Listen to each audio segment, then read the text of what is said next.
de São José do Centro, já que dia 19 é dia de São José. Também convidamos a todos para que façam yoga, ginástica, violão, corte e costura na sede do Clube da Amizade. Amigos, crie aí no seu bairro, na sua cidade, um grupo de convivência da terceira idade e faça a filiação deste grupo ao nosso trabalho do grupo de grupos de convivência no Clube da Amizade. Alugue um livro no Clube do Isca. São 3.800 livros à sua disposição. Você pode passar no edifício Pio XII, Rua Espírito Santo, 1059, 11º andar. Nós estamos lá atendendo de 9 às 12 e depois de 13 às 18 horas, de segunda a sexta-feira, sendo que sábado estamos atendendo no horário de 8 às 12 horas. Mas é importante que você leia, tenha sempre um livro na mão e ocupe algum tempo no seu dia para fazer leituras. Disque Idoso é um serviço da Prefeitura de Belo Horizonte que merece todo o nosso aplauso e agora, inclusive, deve ser lançado a nível nacional, porque é muito eficiente o trabalho. Qualquer problema com o idoso, vocês devem telefonar para 277-4646. Eu vou repetir, 277-4646, para informar ali o que está acontecendo com o idoso. Amanhã, às 14 horas, haverá na sede do clube uma importante reunião de todos os coordenadores de grupo de convivência. Já estamos com 66 grupos de convivência, dando ao idoso a sua autoestima e não só, mas também congregando em volta dele vários amigos. É importante que nós tenhamos esses grupos de convivência espalhados pelos bairros, espalhados pelas nossas Minas Gerais. O Apostolado da Oração da Forania de Santo Antônio, na Vila do Contorno, agora tem um novo diretor. O diretor é o Padre Fernando, que é o atual vigário da paróquia de Santo Inácio de Loyola, da cidade de Jardim. Também nós vamos ter hoje à tarde um encontro muito importante. 30 centros do Apostolado da Oração vão se reunir lá na Igreja Maria Serva do Senhor, no bairro Alipe de Melo. É o encontrão da Forania São João Bosco. Espero a participação e a presença de todos. Irmã Lígia, que trabalha com a pastoral da mulher marginalizada, dá agora o seu testemunho. Amanhã, 8 de março, é Dia Internacional da Mulher. A mulher tem seu dia, como tem seu dia também, os professores, os aviadores, carteiros, todos os tipos de trabalhadores. E a mulher tem seu dia, não só o Dia das Mães, mas o Dia da Mulher em geral. Agora, por que ela tem esse dia? A mulher é um destaque, né? Os outros têm o dia pela profissão. Agora, a mulher, pelo fato de ser destacada com esse dia, além do Dia das Mães, mostra ainda que ela não é tratada de uma maneira igual na sociedade, ainda não está em pé de igualdade com o homem. E eu não digo igualdade de forças, igualdade assim total, mas no trabalho que deve fazer, na sua valorização como pessoa humana, ainda há muita coisa a lutar. Por exemplo, eu trabalho com a pastoral da mulher marginalizada. Essa mulher marginalizada é a prostituta, embora a marginalização atinja a todas as mulheres. Mas nós lidamos na pastoral especialmente com aquelas que usam do corpo para sobreviver. Então, essa mulher é a mais marginalizada de todas. Parece que, como a prostituta, só talvez a indígena seja tão marginalizada. Mas ela é marginalizada pelo que ela faz, embora para todo lado a gente veja ainda que a mulher é muito destacada, é valorizada mais pelo apelo sexual que ela representa e não tanto pelo que ela faz ou porque ela é como mulher. A gente vê no campo profissional as mulheres que podem exercer qualquer trabalho, às vezes até um trabalho quase igual ou igual ao trabalho que o homem faz, mas a remuneração quase nunca é igual. Então, ela não é apresentada ao público pelo trabalho que ela exerce, ela não é apresentada ao público pelo valor que ela tem como pessoa. Geralmente é mais como um apelo, é mais pela beleza, é mais pelo corpo, não tanto pelo que ela é.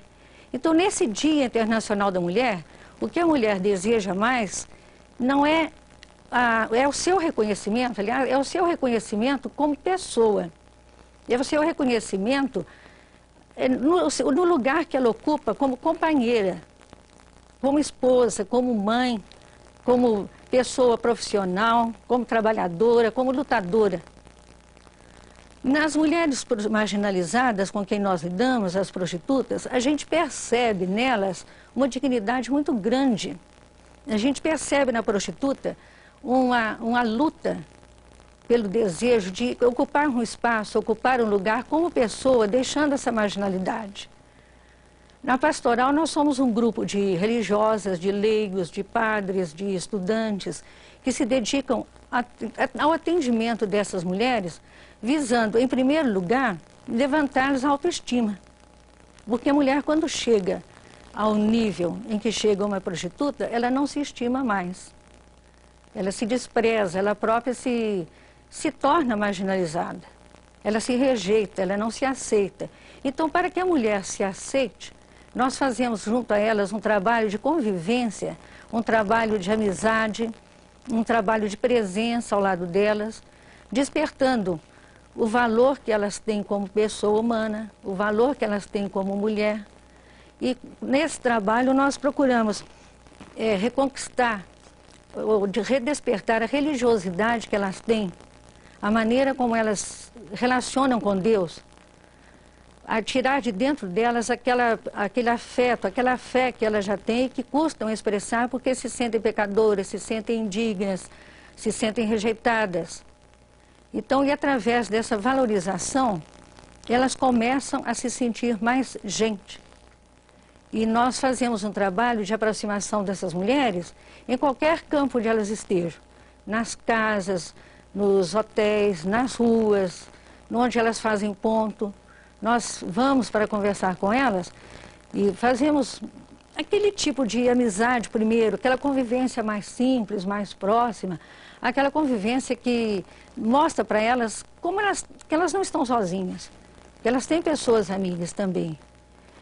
E nessa amizade a gente leva a frequentar um centro comunitário, onde são propostas atividades diferentes para a valorização. Elas podem trabalhar em artesanato, elas se valorizam muito aí, até conseguindo lugar em feira. Elas podem trabalhar em teatro, participam de coral. E esses trabalhos, assim, sobretudo teatro, coral, são trabalhos que despertam a arte nelas, o sentimento do belo, da arte, e elas se sentem valorizadas. E através dessa valorização, elas vão sentindo a sua reintegração na sociedade. E nessa reintegração, elas voltam a participar como mulheres, como cidadãs, reconhecem mais os seus direitos, lutam por esses direitos, lutam contra a violência e se integram também, junto com todas nós, na família, na grande família que é a igreja. Porque Maria, nós não podemos esquecer que é a mulher por excelência, né? Aquela que foi mais mulher, que é a nossa mãe, aquela que se revelou mais mulher por tudo que ela foi e que não desampara, né? Que trata também dessas que são as mulheres mais rejeitadas e que no dia 8 são aquelas que devem ser homenageadas junto com todas as mulheres. Está sendo realizado em março o curso de acompanhamento do Legislativo, que tem como objetivo fazer com que todos conheçam bem como funciona o nosso Poder Legislativo. Parabéns ao Padre Nereu de Castro Teixeira, que é o vigário da Paróquia da Santíssima Trindade. Ele vai completar no dia 12, 40 anos de padre. A gente cumprimenta inclusive ao povo de Oliveira, né? Essa gente boa, porque o Padre Nereu é de Oliveira e se orgulha dessa cidade. Também dia 12 completa 67 anos de padre Dom Geraldo Sigô, que é o arcebispo emérito da cidade de Diamantina. Então a gente quer cumprimentar a ele também. A clínica Nossa Senhora da Conceição está lançando uma campanha, a campanha anti-AIDS. E o lançamento será no dia 10 de abril. Vamos ajudar essa clínica que tem feito um trabalho muito bonito, porque são aqueles que sofrem de AIDS em terminal e precisam de dar uma presença muito boa a esta clínica. A coleta da campanha da fraternidade, gesto concreto, vai ser no domingo de Ramos e queremos que todos sejam generosos na sua oferta para a campanha da fraternidade. Amanhã é o Dia Internacional da Mulher. Queremos levar a todas as mulheres a nossa gratidão e os nossos parabéns. A Arquidiocese de Belo Horizonte se prepara porque no dia 12 nós teremos a festa de Dom Serafim. Dom Serafim vai completar 50 anos de padre. Dom Serafim, os nossos parabéns e queremos rezar muito pelo Senhor. Está aí a Semana Santa, que vai acontecer no mês de março. E gostaríamos que todos se preparassem bem, inclusive fazendo uma boa confissão para viver os mistérios da paixão, morte e ressurreição do Senhor Jesus. E por que não dizer, a morte de Cristo é apenas uma passagem. O que nos importa é a sua ressurreição, porque cremos num Cristo vivo que está em nós e no nosso meio. Bom dia, bom domingo e até o próximo, se Deus quiser.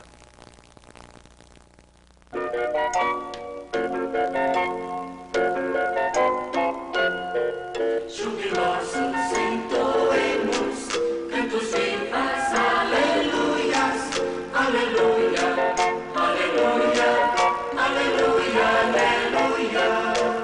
O nosso é um canto de glória ao Deus Senhor da história, que anuncia a vitória da justiça e do amor. Jubilosos entoemos cantos vivas, aleluias, aleluia, aleluia, aleluia, aleluia. o nosso é um canto de vida, A voz do povo acolhida, caminho à paz prometida, aleluia, lá dos céus. Jubilosos entoemos cantos vivas, aleluias, aleluia, aleluia, aleluia, aleluia.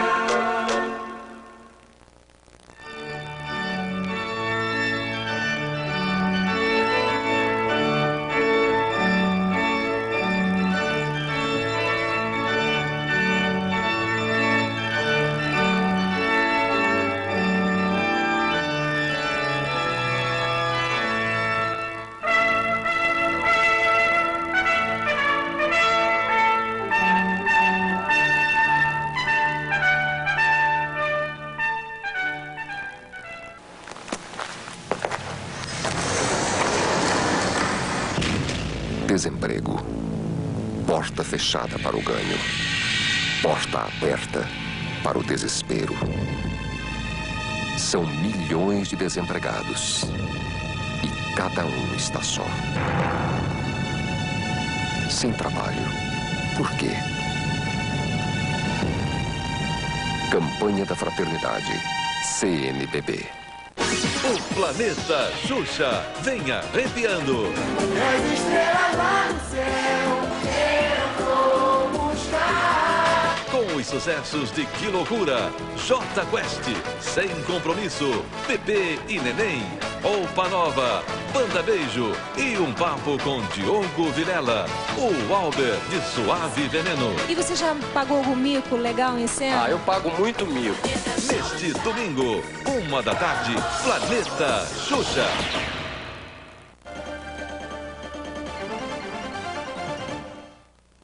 Bom dia.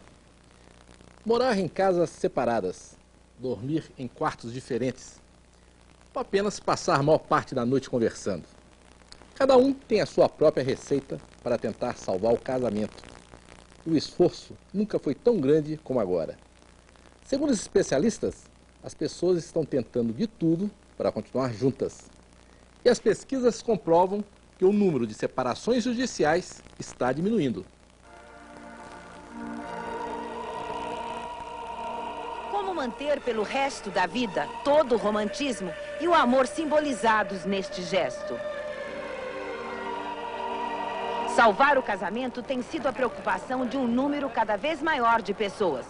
Os últimos dados divulgados pelo IBGE sobre o assunto mostram que as separações estão diminuindo. Em 1988, houve 91.402 separações judiciais em todo o país. No ano seguinte, o número caiu para 79.142, quase 15% a menos. A doutora Lídia Rosenberg Aratangi, especialista em terapia de casais, já constatou que os casamentos estão durando mais. Acho que as pessoas estão aprendendo a ser um pouco mais tolerantes com o que a vida tem para dar. Para salvar o casamento, valem as mais variadas receitas. Amar sempre um outro. Diálogo. Bastante diálogo. Eu durmo na sala e ela dorme no quarto, sem briga. Não precisa briga. Separação, pra que separação?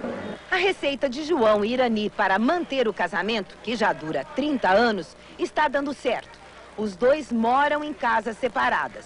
João não aceitava o ritmo de trabalho de Irani, que é dona de uma agência de modelos infantis. Ela nunca gostou de ver o marido passar as horas de folga jogando bocha com os amigos.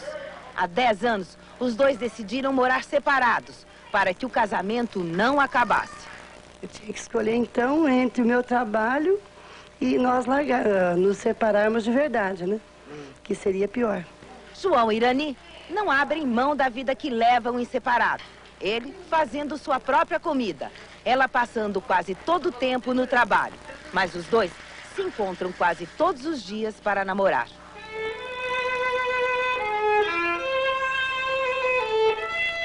No caso de vocês, aumentou esse amor? Morar em casa separada? Eu acho que aumentou. Porque um acho que fica com mais saudade do outro. Ah. O juiz da 7ª Vara de Família, Henrique Calandra, diz que a maioria dos casais alega incompatibilidade de gênios para pedir a separação. Mas, segundo o Dr. Calandra, os verdadeiros motivos das crises estão fora do casamento. É verdade que existe a crise dos 7 anos. 7 anos é uma época difícil de superação, porque ela se associa, via de regra, à faixa etária das pessoas, não é? Normalmente, um casamento de 7 anos vai encontrar pessoas numa faixa etária de 30 anos, aproximadamente. É quando a pessoa que casou aos 23, 24 anos, 22 anos, ela vai estar numa fase melhor profissionalmente, vai estar, vamos dizer, melhor economicamente, se sentindo mais realizada. Então, ela introjeta um sentimento de frustração por não ter feito tudo aquilo que ela achou que deveria ter feito antes do casamento. Eu acho que sempre um casal deve lutar para salvar o casamento. Porque um casamento não se forma por acaso, as pessoas não se unem por acaso. E quando elas se unem, elas criam uma história, elas criam uma vida em comum, um conjunto de fatores que vão solidificando a vida dos dois. Quando esses fatores, quando esse casamento começa a se deteriorar, começa a não dar certo, vai jogar tudo isso fora. As pessoas vão largar simplesmente, vão sair brigando, vão acabar com toda uma história sofrida, uma história criada por eles. Para falar sobre casamento, crises conjugais, separações, nós convidamos hoje a psicanalista Mônica Viana. Doutora Mônica, bom dia. Bom dia. Doutora Mônica, a senhora acha que as pessoas realmente estão tentando hoje salvar mais o casamento ou mais a relação entre os dois do que algum tempo atrás? Eu espero que sim. Eu acho que depois de um tempo experimentando a facilidade das separações, espero que as pessoas estejam mais maduras para suportar a diferença entre o ideal e a realidade, e com isso mais prontas a lutar mais, né, pelo casamento. Então, senhora, quais seriam os segredos de uma boa relação a dois? Bom, os segredos eu acho que ninguém sabe, né? Quem soubesse estaria rico. Mas nós podemos pensar que se os conflitos se localizam nessa questão de suportar as diferenças, o segredo seria uma maturidade para lidar com as diferenças. Seria trabalhar a questão do ideal, né? Nós temos, quando casamos, um ideal que nós julgamos aquela pessoa escolhida vai cumprir. E a realidade normalmente se mostra diferente disso. A nossa capacidade de lidar com essa diferença entre a realidade e o ideal vai nos dar capacidade de ter um bom casamento. A senhora acha que, por exemplo, quando a pessoa não consegue conviver com a quebra daquela pessoa idealizada, né? Já que muitas vezes a rotina acaba mostrando que a realidade é diferente, isso seria uma falta de maturidade? Olha, às vezes a escolha realmente foi uma escolha equivocada, mas normalmente é uma questão nossa, não é? Quer dizer, nós procuramos no outro esse ideal de completude. O mito do amor, em Platão mesmo, traz isso, né? De que há um ser que nos completará, que nos fará um novamente, que trará tudo, que terminará com a nossa solidão, com as nossas carências, que nos tornará plenos. E isso não é possível. Suportar, não é? Que isso não seja possível seria conviver com as diferenças. Seria ter maturidade.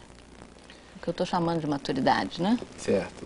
O casamento teria um aspecto aí também de ser um abrigo existencial para as pessoas?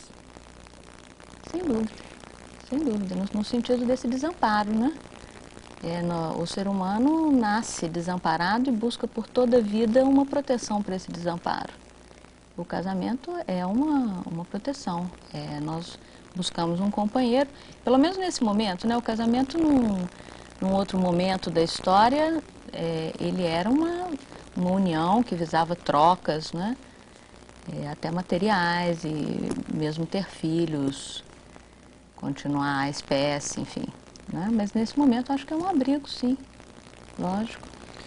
Para muitas pessoas, o casamento passa a ser a coisa mais importante da vida. Isso é um risco? Sem dúvida. Se nós apoiamos em alguém tudo, é um risco, né? Primeiro é um peso muito grande, o outro fica ocupando esse lugar de tudo, onde todos os meus desejos, as minhas fantasias, os meus ideais. E é muito difícil sustentar um lugar assim.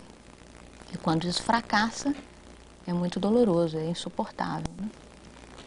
E nesse caso, qual é o melhor caminho? É buscar apoio em outras atividades? Essa é uma situação típica da paixão, né? Na situação de paixão, o outro está completamente investido, né? Nós nos esvaziamos e o outro está completamente investido. Então é uma soma de 10, onde o outro é 10 e nós somos 0. Então, tudo está no outro.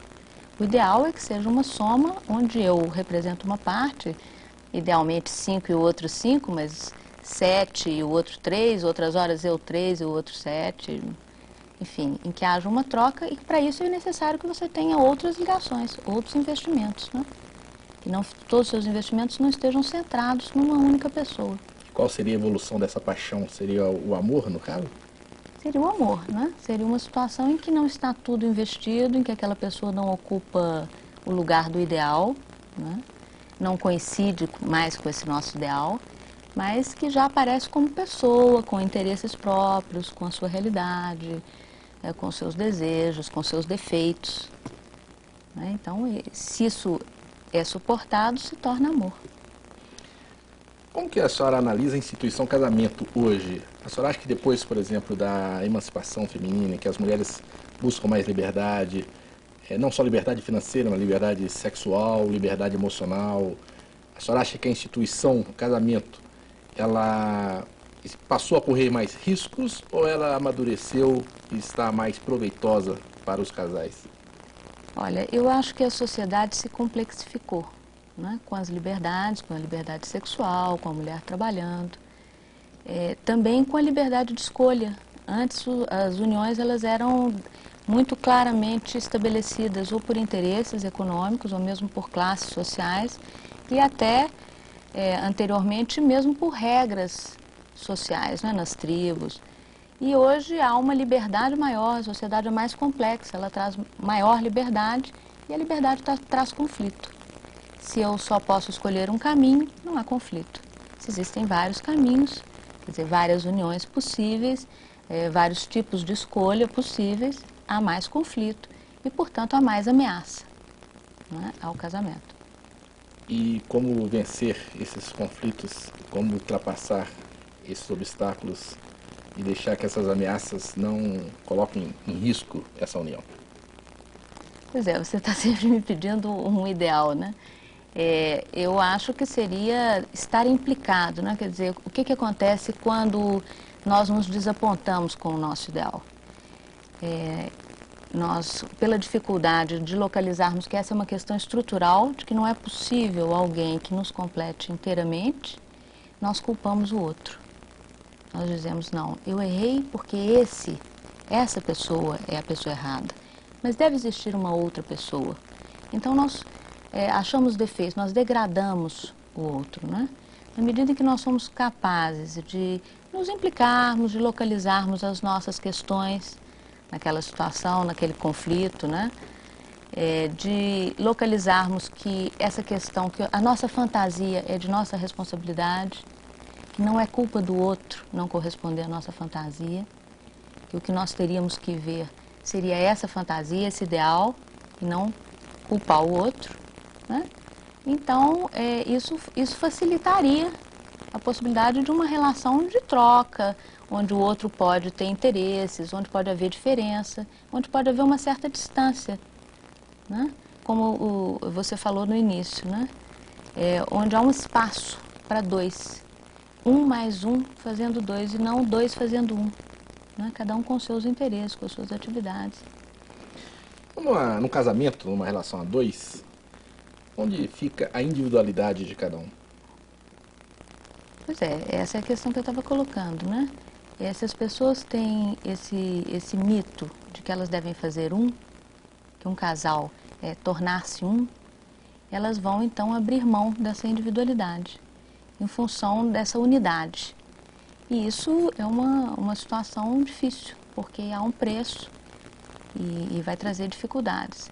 Se elas, ao contrário, se dão conta de que elas podem continuar sendo estar junto com outra pessoa que também é e fazer dois, quer dizer, preservar alguma coisa da sua individualidade, evidentemente que toda união traz aí uma necessidade de abrir um espaço para o outro, né? Do seu espaço e até onde começa o do outro, ter um espaço comum, mas preservar essa individualidade, quer dizer, não está inteiramente voltado para o outro, como na paixão, né? Por isso a paixão não pode durar sempre, seria insuportável. Então, é possível preservar a individualidade e ter uma união. Seria então conviver com espaços... Uma parceria, né? Individuais, espaços em comum. Sim. Muito bem. Se a separação é inevitável, o que fazer para que ela ocorra sem grandes traumas? É o que nós vamos ver a seguir.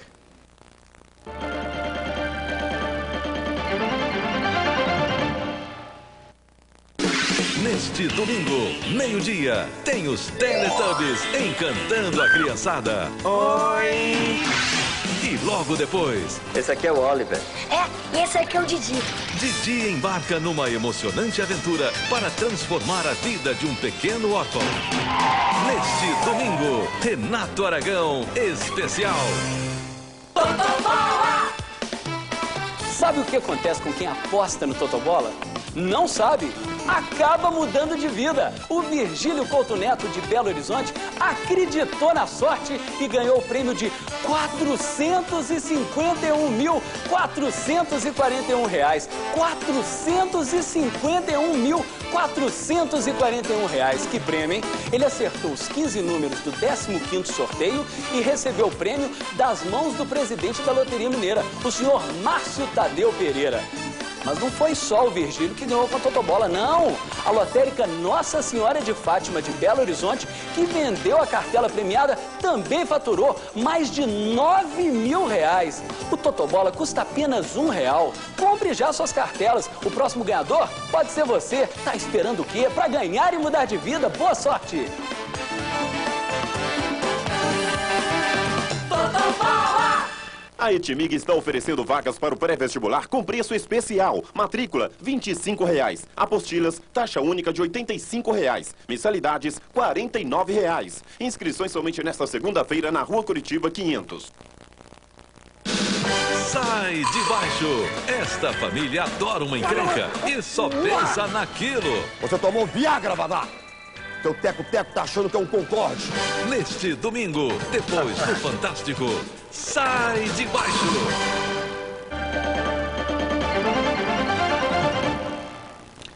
Nós estamos conversando hoje sobre crises conjugais. Está aqui conosco a psicanalista Mônica Viana. Doutora Mônica, Quais os primeiros sinais que um casal deve ficar atento de que o casamento não anda assim tão bem? Os primeiros sinais? O aparecimento do conflito, o aparecimento da angústia, o desinteresse de estar juntos, né? Esse seria o sinal de alerta. Penso que cada um vai ter os seus sinais, né? A senhora acredita mesmo nessa história de crise dos 7 anos? Ou isso é mito ou é realidade? Eu sou mediadora, trabalho com casais em conflito e eu vejo crise em todos os tempos, né? Nós falávamos um pouco antes da crise aos 2 anos. Acho que esse é um tempo interessante, porque há também um mito de que a paixão dura 1 ano e meio, 2 anos, né? Que seria esse tempo da desilusão. Então, os casais que não suportam isso entrariam aí numa situação de litígio mais grave, numa separação. Mas a verdade é que nós encontramos casais com conflitos em todos os momentos. Eu atendi outro dia na defensoria um casal com 20 dias de casado querendo se separar. Então... Uma crise bem precoce. A paixão foi mais rápida do que se imaginava, né? Quando um casal procura a senhora, por exemplo, o marido ou a mulher, quais são as principais queixas de um em relação ao outro e vice-versa? Eu acho que a principal queixa é de um engano, né? Eu pensei que ele era assim, eu imaginava que ele poderia me dar isso, aquilo, uma traição, mas não necessariamente uma infidelidade, uma traição desse ideal, né? Essa é a principal queixa. A senhora falou em infidelidade. A infidelidade é uma das causas aí principais de separações? Está entre as primeiras? Eu acho que é uma questão que aparece muito frequentemente nas separações, né? Eu não sei se ela é exatamente uma causa. A gente vê casamentos que suportam infidelidades e casamentos que não suportam, mas que não chegam, às vezes, a uma separação pela infidelidade, né? Mas é uma causa frequente. Nós vimos na reportagem que abriu o programa de hoje a questão da incompatibilidade de gênios, né? Muitas vezes o casal começa a ter picuinhas, né? Quer dizer, um chinelo fora do armário é motivo para uma briga grande. Na verdade, muitas vezes o problema não é o chinelo, o problema é muito maior. Na opinião da senhora, essas brigas que às vezes se tornam pequenas, rotineiras, essas picuinhas, são também aí um sinal de alerta de que as coisas não estão bem? Eu acho que essas brigas, elas estão sempre presentes e, na verdade, você estava perguntando os motivos de separação. O que a gente encontra muito mais são queixas dessa ordem, né? De que essa relação foi se degradando, foram acontecendo esses pequenos desencontros até um desencontro maior que a pessoa localiza como a perda do amor, né? Isso é muito mais frequente do que uma coisa mais localizada como a infidelidade. Quer dizer, toda a vida comum é ser frustrante, né? E aí a gente vai voltar para a questão de que a gente idealiza que essa vida juntos será uma vida mais plena, de alegrias, de prazeres, de sexualidade, né? E à medida em que entram as questões da realidade, os filhos, as rotinas, as dificuldades, as questões financeiras, há um desencontro. A senhora, como mediadora, a senhora falou sobre a questão da separação, da culpa ser do outro. Então, quer dizer, eu nunca sou culpado da separação, o outro, separei por causa do outro, o outro que não me satisfaz e tudo mais. Como que isso ocorre? Isso ocorre da mesma maneira no homem e na mulher? Ou essas coisas ocorrem de maneiras diferentes para um e para o outro? O tipo de culpa que se coloca no outro? Não, eu acho que ocorre da mesma maneira, né? Com a mesma intensidade? Com a mesma intensidade. As pessoas, elas tentam colocar no outro, né? Quer dizer, é muito difícil nós nos implicarmos nas nossas questões. É muito mais fácil localizar no outro a questão. Então, essa perda do ideal, ela é atribuída ao outro. Porque localizarmos em nós mesmos seria constatar que até seria algo que possibilitaria repensar uma relação. Que isso não é culpa do parceiro. Que algumas questões que nos frustram são da própria estrutura de uma relação, né?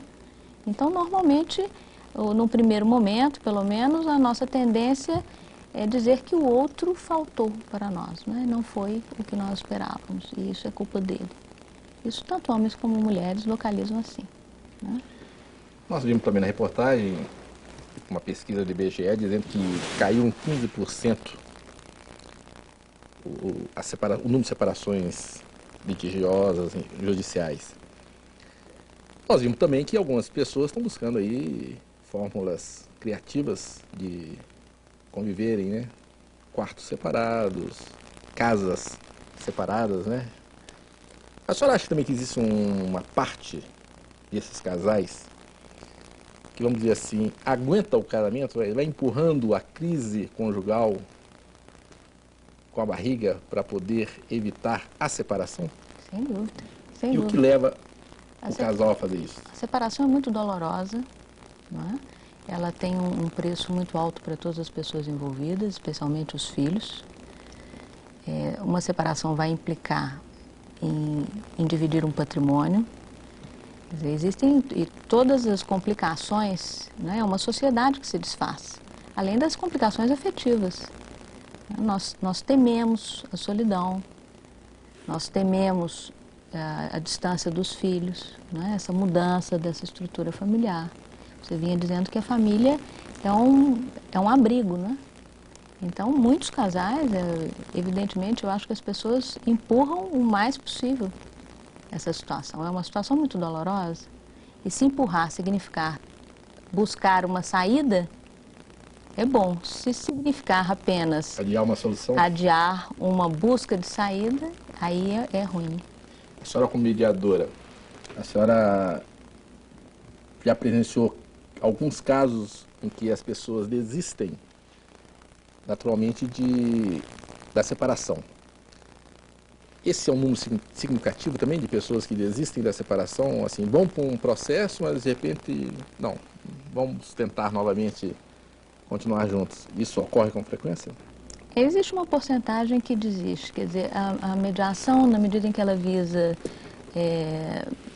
trabalhar os conflitos, ela vai propiciar a esse casal um diálogo, uma conversa, escutar o outro, que é muito raro, né? No meio de um conflito, normalmente, nós deixamos de escutar o outro. E muitas vezes isso possibilita um novo contrato entre esse casal, um novo contrato matrimonial. Há uma porcentagem de pessoas que conseguem, através construir um novo arranjo que o satisfaça, mais ligado à realidade, ao outro, né? Como pessoa real e não como sua fantasia. Isso possibilita retomar uma relação. Mas não é a maioria dos casos, apesar das pessoas desejarem isso, né? Terem uma certa expectativa de que a mediação promoveria uma reconciliação, né?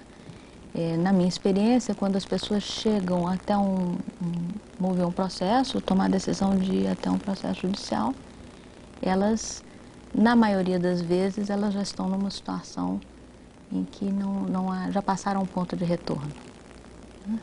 Agora, algumas pessoas procuram a mediação antes disso, para trabalhar, para tentar construir esse novo acordo, esse novo contrato matrimonial. E aí, então, é possível uma reconciliação. Casal que se separa, normalmente é comum a busca de um outro parceiro, ou normalmente esse trauma fica aí para não quero mais saber, nunca mais de viver a dois? Não, o mais comum é a busca de um novo parceiro, né? O nosso desejo de estar com alguém, de estarmos completos, não é? Mesmo que a gente trabalhe isso não cessa. Nós continuamos tendo essa ilusão de um encontro, né? E muitas vezes até aprendemos com os desencontros a ter encontros mais maduros e mais viáveis, né? Mais duráveis. Então as pessoas normalmente procuram um novo companheiro e refazem a vida, têm outros filhos, é o mais frequente. E nesta busca de um novo companheiro, de uma nova companheira, normalmente busca-se um companheiro ou uma companheira que tenha o que o anterior não tinha? Aí vai depender, né? Na verdade, nós não sabemos bem o que nos faz escolher alguém, né? Na medida em que a pessoa tem acesso a si, trabalha suas questões e percebe, se implica naquela relação que fracassou, localiza onde é que estão mesmo os seus desejos, por que aquilo não deu certo, o que teve da sua fantasia ali, ela pode fazer uma escolha diferente. Mas muitas vezes ela faz uma escolha muito parecida, né? Se as suas questões não estão resolvidas, a tendência é repetir. Muito bem. Nós queremos agradecer a presença da psicanalista Mônica Viana e desejamos a todos uma ótima semana. Até o próximo domingo.